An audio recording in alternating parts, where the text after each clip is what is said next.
పశ్చిమ గోదావరి జిల్లా పెనుగొండలో సీఎం చంద్రబాబు పర్యటించారు. వాసవి కన్యక పరమేశ్వరి ఆలయానికి చేరుకున్న సీఎం కు ప్రధాన అర్చకులు ప్రత్యేక పూజలు నిర్వహించారు. అనంతరం సీఎం చంద్రబాబు మాట్లాడారు. 4 మంది గోత్రీకులు కుసుమ శ్రేష్ఠి దీనిపైన అడగ్గా వాళ్ళకు సంబంధించిన వ్యక్తులు 102 మంది గోత్రీకులు అంగీకరించలేదు. ఆవిడకి కూడా ఇష్టం లేదు. ఇష్టం లేనప్పుడు ఆవిడ పెళ్లికి నిరాకరించింది. దానిపైన ఆ రోజుట్లోనే మనం చూసాం. ఎవరైతే విష్ణువర్ధనుడు ఆగ్రహం చెంది నాలాంటి వాణ్ణి కాదంటారని ఎక్కువ ఆగ్రహాన్ని పెంచుకొని ఏం చేయాలో చేస్తానని చెప్పి ఇష్టానుసారంగా మాట్లాడే పరిస్థితికి వచ్చింది. ఒక పక్క తల్లికి ఇది అధర్మం అని తెలుసు, న్యాయం పైన నిలబడాలని తెలుసు. కానీ అదే సమయంలో సాంప్రదాయానికి కట్టుబడి తన వల్ల రక్తపాతం జరగకూడదని వాసవి దేవి అగ్ని ప్రవేశం చేశారు. శాంతిని కాపాడాలని ఆత్మ బలిదానం చేశారంటే అది తల్లి చూపించిన చొరవ. 2600 సంవత్సరాల కంటే ముందు ఆవిడతో 102 మంది గోత్రీకులు కూడా ఆత్మార్పణ చేశారు. అంటే మనందరం గుర్తుపెట్టుకోవాల్సింది, ఆ రోజుట్లోనే యుద్ధాలు జరిగేటివి, రక్తపాతం చిందించేవాళ్ళు. కానీ ఒకే నిర్ణయం చేసి నా వల్ల సమాజానికి ఎక్కడ కూడా హింస రాకూడదు, ఎవరికి కూడా ఇబ్బంది కలగకూడదని ఆ దేవి ఆ రోజు ఆత్మార్పణ చేసే పరిస్థితి వచ్చింది. ఆ తర్వాత మీరు చూస్తే మహిషాసుర మర్దిని ఆలయంలో అమ్మవారి రూపంలో వాసవి దేవి దర్శనమిస్తే అక్కడి నుంచి వాసవి కన్యక పరమేశ్వర అమ్మవారి దేవాలయంగా అమ్మవారిని ఆర్యవసులు దేవతగా కొలిసే పరిస్థితికి వచ్చారు. ఇప్పుడే నేను అక్కడ లోపల పోయినప్పుడు చూశాను. ఆవిడ త్యాగానికి, శక్తికి, సంకల్పంతో నేడు అన్ని వర్గాలు పూజలు చేస్తున్నారు. ఆర్యవైశ్య కుటుంబంలో పుట్టిన దేవత కోసం ఆవిడని దర్శించుకుంటే పుణ్యం వస్తుంది, మన కోరికలు నెరవేరుతాయనే ఉద్దేశంతో అందరూ కూడా దర్శనం చేసుకునే పరిస్థితికి వచ్చారు. ఇంకో పక్కన మీరు చూస్తే ఈ వాసవి మాతకి దేశం మొత్తం దేవాలయాలు కట్టారు, బ్రహ్మాండమైన దేవాలయాలు కట్టారు, పూజలు చేస్తున్నారు.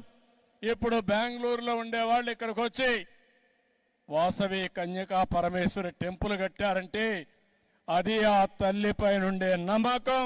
నమ్మకమే కాదు, మహిమ అని చెప్పి మరొకసారి మీ అందరికీ తెలియజేస్తున్నాం. ఈరోజు మనం చూస్తున్నాం, ఈరోజు ప్రారంభం మాత్రమే. రాబోయే రోజుల్లో ఈ టెంపుల్కి చాలా పేరు ప్రఖ్యాతులు వస్తాయి. ఏదైతే మనందరం చూస్తున్నామో దేశమంతా కూడా కాశీకి వెళ్తారు. వైశ్యులు, తల్లిపైన నమ్మకం ఉండే వాళ్ళందరూ కూడా పెనుగొండకు వచ్చి తల్లిని దర్శనం చేసుకుంటారు. అది ఈరోజు ఈ తల్లి మహిమ అని చెప్పి కూడా మీకు తెలియజేస్తున్నా.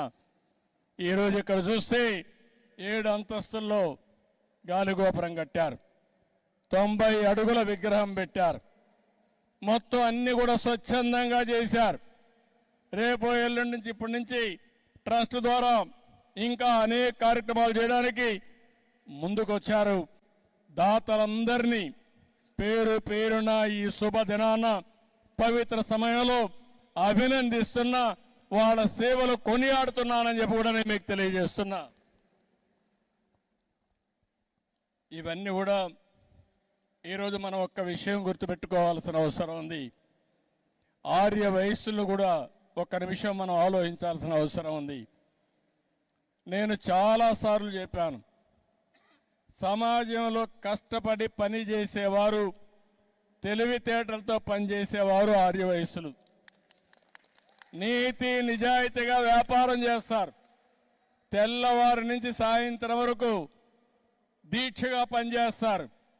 అదే సమయంలో సంపాదించిన డబ్బులో కొంత డబ్బులు ఏదైతే ప్రజల సేవకు ఖర్చు పెట్టే ఏకైక కులం ఆర్య వయస్సులని చెప్పి కూడా నేను మీకు తెలియజేస్తున్నా. ఇది ఇప్పుడు వచ్చింది కాదు, వాళ్ళ బ్లడ్లోనే వచ్చింది, వారసత్వంగా వచ్చింది.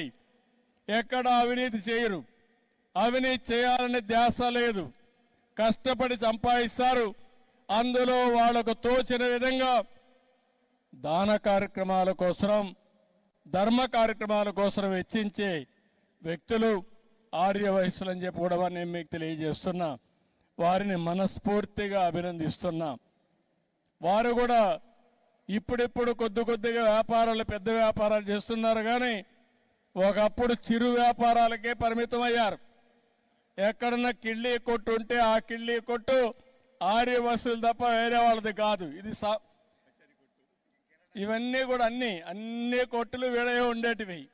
ఇప్పుడిప్పుడు కొద్దిగా ఆ కిరాణా కొట్లు కూడా వేరే వాళ్ళు పెట్టేసే పరిస్థితికి వచ్చారు. కాబట్టి ఇవన్నీ కూడా మల్టీ ఛానల్స్ వస్తున్నాయి, మార్ట్లు చేస్తున్నాయి, షాపింగ్ మాల్స్ వస్తున్నాయి, అనేక ఇది వచ్చాయి. కానీ ఎన్నోసార్లు చెప్పాను, అందుకే ఆర్య వయసుల కోసం ఒక కార్పొరేషన్ పెట్టి మీ తెలివితేటలు ఉపయోగించి మిమ్మల్ని కూడా వ్యాపారస్తులుగా తయారు చేయాలని తెలుగుదేశం పార్టీ ముందుకు వచ్చామని చెప్పి కూడా నేను మీకు తెలియజేస్తున్నా. భవిష్యత్తులో ఇంకా ఎక్కువ చేస్తాం.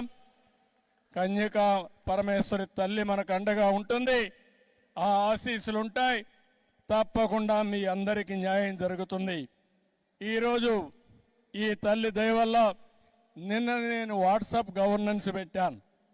అంటే మీరు ఏ ఆఫీసుకు పోయే పని లేదు, మీ ఇంటి దగ్గర కూర్చొని ఫోన్లో ఒక మాట చెప్పినా, ఫోన్లో కొట్టినా సర్టిఫికెట్లు కానీ పనులన్నీ అయ్యి మళ్ళీ మీకు మెసేజ్ ఇచ్చే పరిస్థితికి ఈ ప్రభుత్వం తీసుకొస్తున్నామని చెప్పి కూడా నేను మీకు తెలియజేస్తున్నా.